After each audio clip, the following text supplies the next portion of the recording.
यही फर्क होता है एक कारी में और एक क्या बात है, वाह वाह, यही फर्क होता है कि कारी जो पढ़ता है उसका लबो लहजा और होता है, और गैर कारी अगर पढ़ता है तो उसका। प्यारे दोस्तों, मुफ्ती अख्तर हुसैन साहब की आप इस बयान को ज़रूर सुनिए। इस बयान को सुनने के बाद आपको अंदाज़ा हो जाएगा कि कुरान को अगर सही तरीके से अदा करके ना पढ़ा जाए तो क्या हो सकता है। इसलिए आप इस वीडियो को छोड़ के ना जाए, इस वीडियो को ज़रूर देखिए और सुनिए, और इस वीडियो को लाइक, शेयर और कमेंट करना बिल्कुल भी ना भूलें। इसमें से 4 हाफिज हैं, 4 कारी हैं। मैं जरा एक आयत करीमा पढ़ता हूँ, फिर आपको फर्क महसूस होगा कि कुरान करीम को पढ़ा जाता है तो कैसे पढ़ा जाता है, और ये उलमा और ये अइम्मा हुफ्फाज कुर्रा कितनी मेहनत और मशक्कत से काम लेते हैं। मैं पढ़ता हूँ, जरा बताइएगा। कुरान करीम ही का नाम लेकर मैं एक पढ़ता हूँ, आप बताइए ये अरबी किस पारे में है और कहाँ की है। इजा जाअ नस्रुल्लाहि वल फतह व रअयतन नास, बताइए किस पारे में है। इजा जाअ नस्रुल्लाहि वल फतह व रअयतन नास यदखुलूना फी दीनिल्लाहि अफवाजा, किस पारे में है, किसमें? हाँ, अपनी बात से इधर उधर मत होइएगा। बरेली के करीब हैं, अभी आप सुन चुके हैं कि बरेली का फतवा नहीं बदलता, तो जब बरेली का फतवा नहीं बदलता तो बरेलियों की बात भी बदलनी नहीं चाहिए। आप अपनी जगह पे रहिएगा। किस पारे में है? 30वें पारे में है। चलिए, आप लोगों ने बता दिया 30वें पारे में है। अब जरा मैं फिर पढ़ता हूँ, उसे बताइए किस पारे में है। मैंने पढ़ा इज़ा जाअ नस्रुल्लाहि वल फतह, ये किस पारे में है?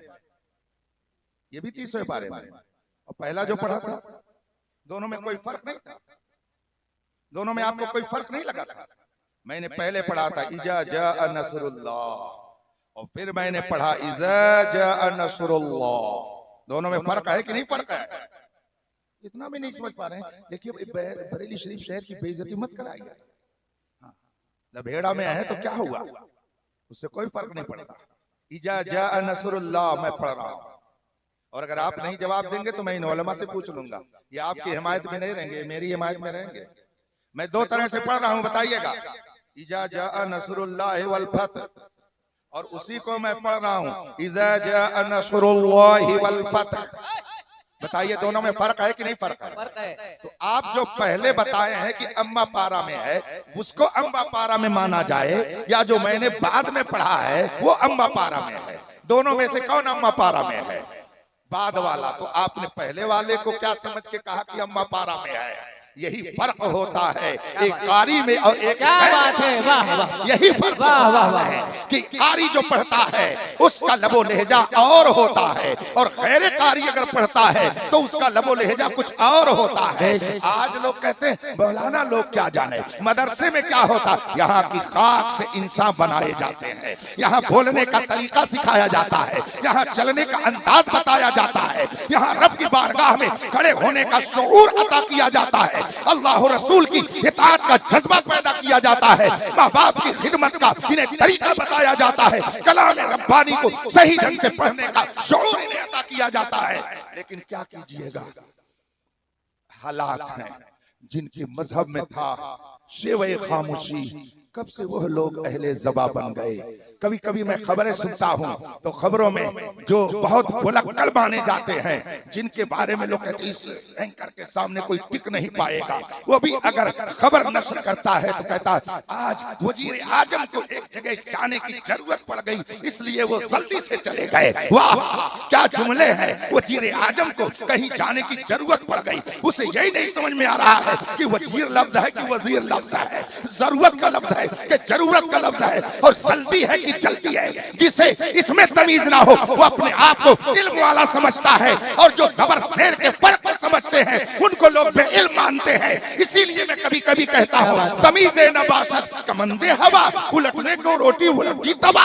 अरे बेइल्म तो वो था जिसे तलफ्फुज का तरीका नहीं मालूम है। हम तो अल्हम्दुलिल्लाह रब के कलाम को अदा करने का तरीका। वाह वाह वाह, क्या बात, क्या बात है, वाह वाह वाह। आप कहेंगे हजरत ये फर्क क्या है, जरा फर्क सुन लीजिए, फिर आपको समझ में आएगा कि इस पढ़ाई की अहमियत क्या है। अगर मैंने पढ़ा इजा जाअ नस्रुल्लाह, तो ये जितने लोग ऊपर बैठे हैं नीचे भी होंगे ऐसे, ये कहेंगे कि हजरत इजा जाअ, ये तो जीम से आपने पढ़ दिया, ये तो पूरे कुरान में कहीं नहीं आया है, ये अम्मा 12 में है ही नहीं।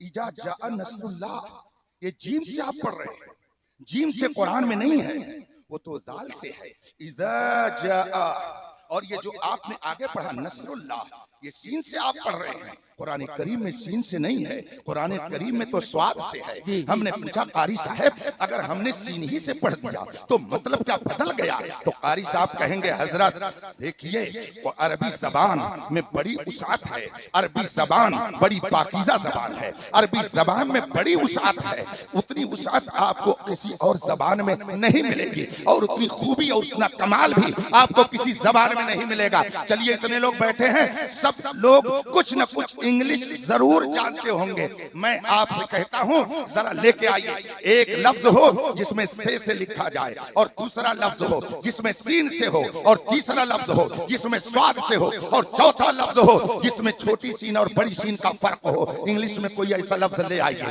कि जो से को अदा कर दे, जो सीन और स्वाद को अदा कर दे। से को अदा करने के लिए, स्वाद को अदा करने के लिए आपको इंग्लिश जबान में कोई लफ्ज नहीं मिलेगा। एस आ गया और उसी पे एच लगा दिया तो बड़ी सीन, और अगर नहीं लगाया एच तो छोटी सीन। तो एक लफ्ज उधार लिया, एक हर्फ मंगनी लिया, तब अपना कुछ काम चला सका, और वो भी लंगड़ा लूला। इसलिए कि अगर से के लिए लाया जाए, स्वाद के लिए लाया जाए, तो इंग्लिश जबान में आपको कोई लफ्ज नहीं मिलेगा। ये कुरान की बलागत है, कुरान का एजाज है, कुरान की आफाकियत और आलमगीरियत है। ये कुरान का कमाल है कि वो लफ्जों के इतने मायने रखता है कि तलफ्फुज करते जाइए माना अलग अलग बदल। वाह वाह वाह माशाअल्लाह, सुभान अल्लाह, सुभान अल्लाह, क्या कहते हैं, वाह वाह। इसी आयत के ताल्लुक से सुन लीजिए, इज़ा जाआ क्या है आगे, मैं देखिए पढ़ता हूं जरा बताइएगा। हालांकि मैं कारी नहीं हूं, कारी तो ये हजरात हैं, इन्होंने मेहनत करके 4 बच्चों को कारी बनाया है। अल्लाह तबारक व तआला इनके सीने में कुरान करीम को नक्श कल हजर फरमाए। मैं पढ़ता हूं जरा बताइएगा, इज़ा जाआ, अब आगे पढ़ रहा हूं जरा गौर से सुनिएगा ताकि आपको फर्क महसूस हो सके। मैंने पढ़ा इज़ा जाआ नस्रुल्लाह, छोटी सीन से पढ़ा कि बड़ी सीन से, कि स्वाद से, किससे? इज़ा जाआ नस्रुल्लाह, किससे पढ़ा? बड़ी सीन से। आप लोग तो आ गए लाइन पर, पढ़े लिखे हो गए, थोड़ी देर में आप लोग भी कारी हो रहे हैं। क्या बात। चलिए फिर मैंने पढ़ा इज़ा जाआ, गौर से सुनिएगा, इज़ा जाआ नस्रुल्लाह। अब किससे पढ़ा? स्वाद से नहीं पढ़ा भाई, गड़बड़ मत कीजिए, छोटी सीन से पढ़ा। अब जरा सुनिए, इज़ा जाआ नस्रुल्लाह, किससे पढ़ा?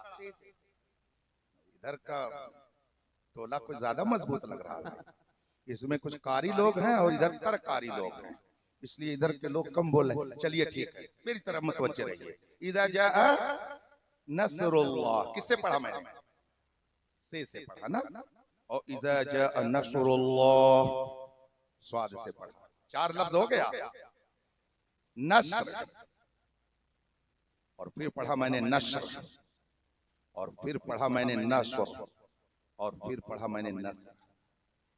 ये 4 तरीके से पढ़ा, चारों के माना अलग अलग है। अगर आपने इसको छोटी सीन से पढ़ा नस्र, तो नस्र का माना होता है गिद्ध, चील कौवा गिद्ध होता है ना। तो अब माना क्या होगा?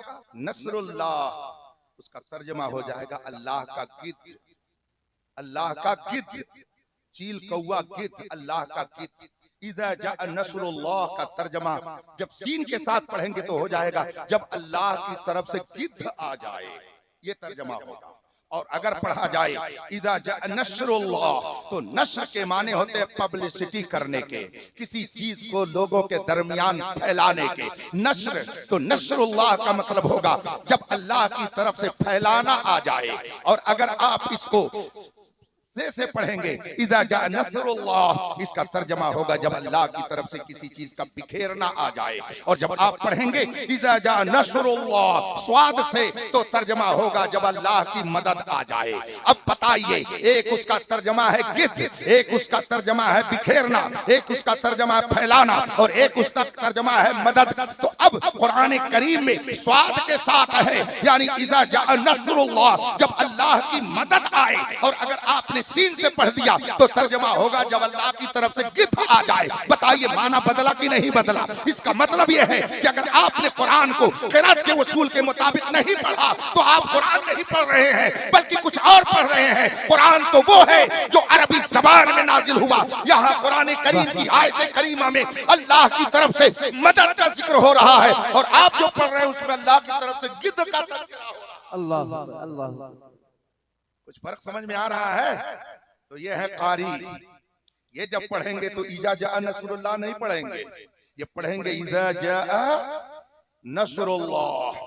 और आप जब पढ़ोगे तो नसरुल्लाह पढ़ दोगे, नसरुल्लाह पढ़ दोगे। कुछ लोग ऐसे होते हैं जिनकी आदत ही होती है हर बात में या तो जे निकालेंगे या हर बात में बड़ी शीन ही निकालेंगे। साहब कहाँ से आ रहे हैं, आपको कहाँ जाना है, कहाँ से तशरीफ ला रहे हैं, हर बात पर वो लफ्ज़ से ही बोलते हैं। जनाब बैठिए, तशरीफ लाइए, ये सब चीजें हाजिर है, खा लीजिए। तो कुछ लोग से ही बोलते हैं। इसीलिए फन्ने क़िरात को आपके बच्चों के सीने में उतारा जाता है ताकि ये बोले तो इनकी गुफ्तगू भी पाकीज़ा हो। ये कुरान पढ़े तो कुरान का पढ़ना भी कार सवाब हो जाए, वरना कुरान अगर गलत पढ़ा जाएगा तो उससे आपको सवाब नहीं मिलेगा बल्कि उल्टा गुनाह।